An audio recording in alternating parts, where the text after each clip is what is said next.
Good morning, everyone. And I'm Watanabe, president of the NIES.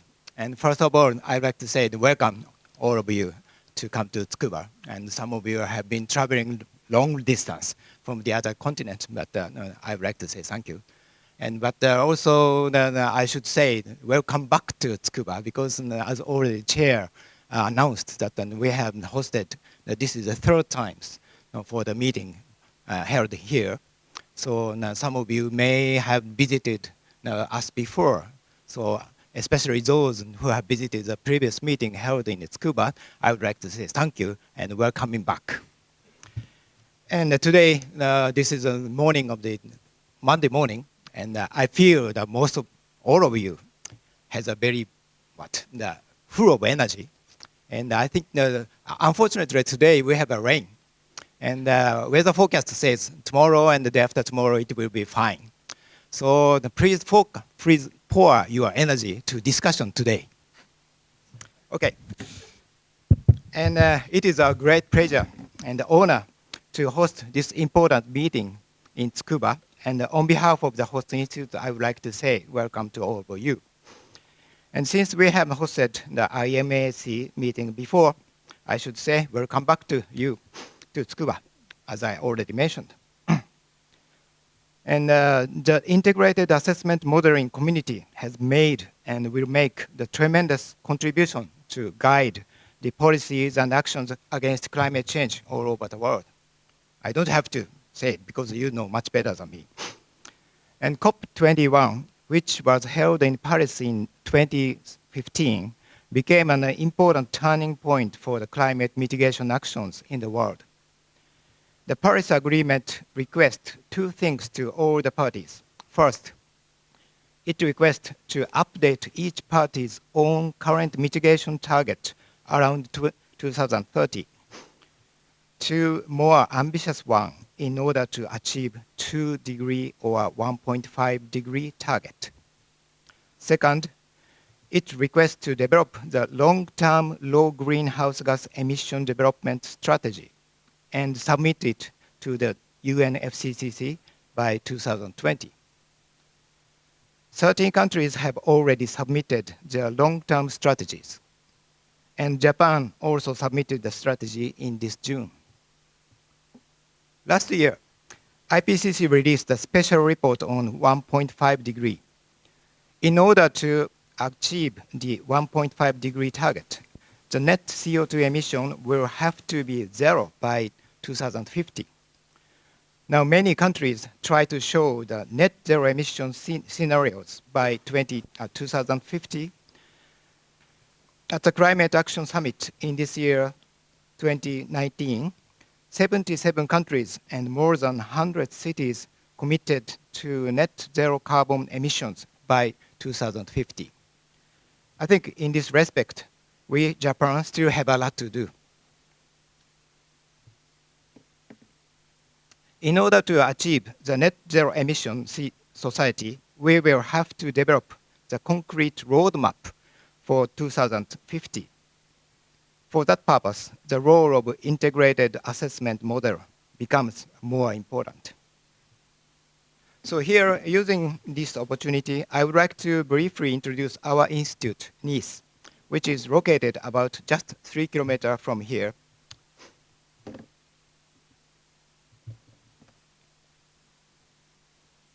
Okay, this is showing the NIES history. And we have been established about half century back. At that time, our major mission was to tackle with the environmental pollutions. And around 1990s, the NIES has been reconstructed, restructured to accommodate wider range of environmental issues, including global warming and biodiversity. Then we gained a certain autonomy and then started to operate under strategic plan, which has been renewed every 5 years. That's the current situation in our institute. This is showing the location of our headquarters and branches. And other than the headquarters located here, we have the branches in Fukushima, which is rebuilt in response to the great earthquake 8 years back. And also we have another branch office alongside the Lake Biwa, which is the largest lake in Japan. And this is showing the research areas of our institute. And it is not the exhausting, but I can say that it covers pretty good range, wide range of the environmental issues, ranging from the global to the very local issues, ranging from the basic studies and applied studies.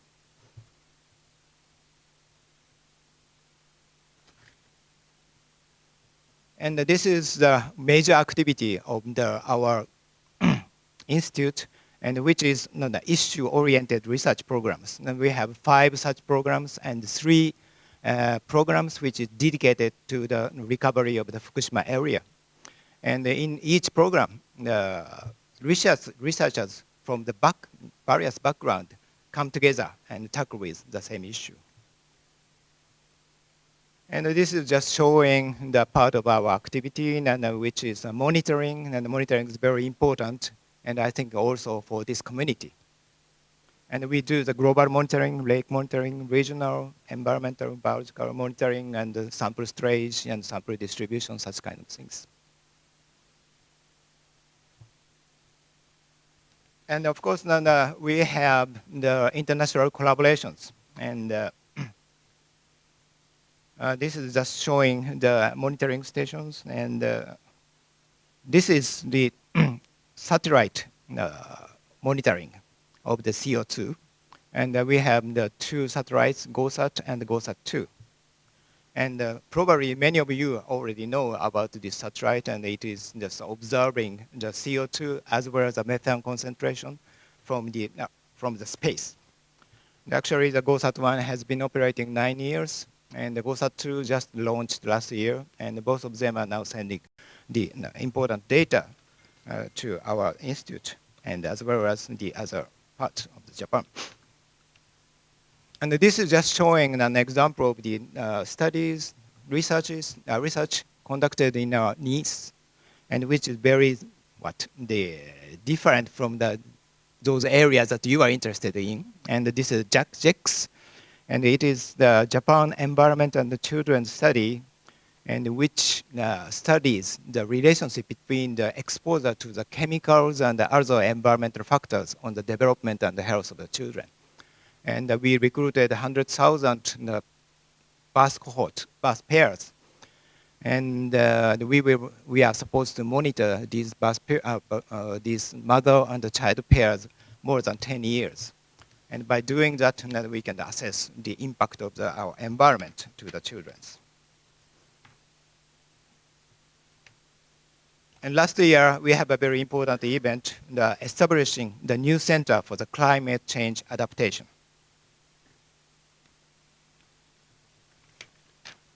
And it was just exactly 1 year before, not today, yesterday of the last year. And climate change adaptation is in a Center for the Climate Change Adaptation, and which is in response to the newly established Climate Change Act by Japanese government, and which describes that all the agent bodies should make plans for enabling adaptation to the climate change. Our institute is required to play a central role for this promoting this planning process by many agents, including local or regional government. And in this center, we have the 2 important platforms. It is shown in this slide as A-Plat and AP-Plat. A-Plat stands for the adaptation plat, and which is for the domestic purpose. AP-Plat is an Asian Pacific platform, and which is contribute to the planning of the adaptation in the Pacific and the Asian countries.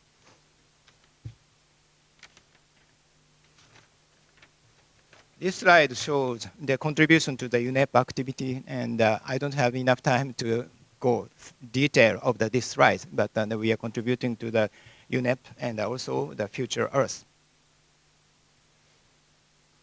We have started our international forum 5 years back, and we have held these forums in Thailand, Indonesia, Malaysia, Vietnam, and Myanmar, and discussed with the Asian colleagues. Okay. So NIES also has developed our own integrated assessment model named AIM, Asia Pacific Integrated Model, for these 30 years. I think that many of you already familiar with this AIM, and assessed various emissions scenarios using the AIM. These results have been input to both academic works and national climate policy contributions in Japan and some Asian countries. And this slide shows the NIES hosted the previous 2 times of this meeting. And last time we held this meeting in our institute, but due to the inflating number of the participants, we have to have this. This time in this venue. And just 2 weeks ago, we have hosted this 25th AIM International Workshop, and where the Professor Shukla, Dr. Jan Kejun, Dr. J. Edmonds, Professor Bundit, Professor Dai, Professor She attended the workshop and discussed the future research topics. AIM team contributed to the low carbon scenario development in Japan, Asia, and the world. Based on the end-use models and CGE models, we provided the numerical results for IPCC stress, RCPs, SSPs, and so on. The AIM project started in 1990. The international workshop started in 1995. The history of AIM will be explained by Dr. Mikiko Kainuma in the session 1. We collaborate with many Asian countries and supported the low carbon scenarios development. In addition, many postdoc researchers are working together at NIES. They will also support this annual meeting. We have supported the Asian countries by organizing training workshops for capacity development in Asia since 1997. This year, we had the training workshop for end-use model in Beijing from June to July. Last year, in Thailand, India, we have training workshop on end-use model and CGE model.